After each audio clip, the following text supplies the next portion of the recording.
Now, forewarned weather with Ashley Barassi.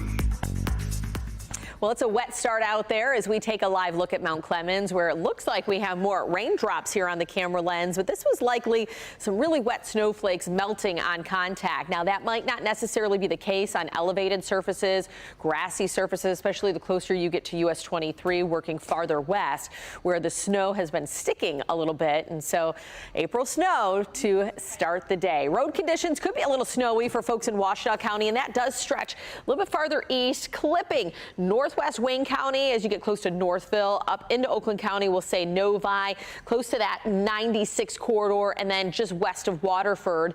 And by Hamburg, you might see a little bit of ice, but for most of us, we're dealing with the melting for a good chunk of the metro area, but it will slow you down. It's not a cruise control type of morning by any means. And as you're thinking about, what do I put on the kids on a day like today? Well, they need the winter coat, but they also will need probably the rain boots as the surface is going to be soggy, and we will see this change over to rain as we head into the afternoon, and temperatures will be on the cool side. So Exact Track 4D showing widespread snow from the Thumb all the way down past Flat Rock. That's where we'll zoom in a little closer, where this rain snow line is between London and Dundee. You get south of Dundee into the city of Monroe, down towards Erie, and we have some rain. But west of 23 into Lenawee County, now we're starting to dry things out a little bit.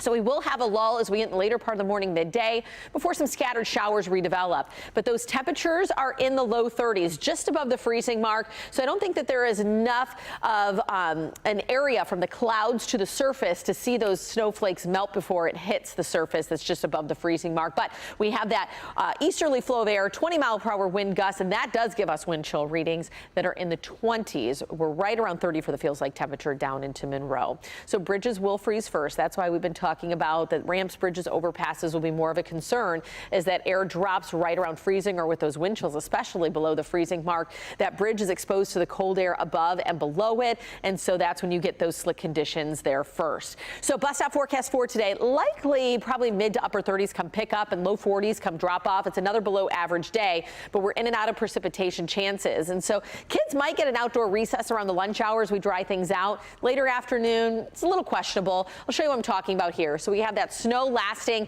past sunrise in some spots, and then it dissipates around the lunch hour. By 2, we're looking at overcast skies, but watch how that rain begins to redevelop as we get closer to 4, and then that'll persist into the dinner hour for folks on the east side, especially as we're on the back edge of that low that's pushing eastward. And then we dry things out tonight. That's going to lead us to drier conditions building in Friday, Saturday, and Sunday. So 50, partly cloudy on Friday. We're more seasonal Saturday as we get in the mid-50s, mix of sun and clouds through the weekend. 60 on Sunday, and then we possibly could hit 70 on Monday. There is a chance for rain heading into the afternoon, and we'll have some cooler conditions working in the middle of next week. That's your future forecast.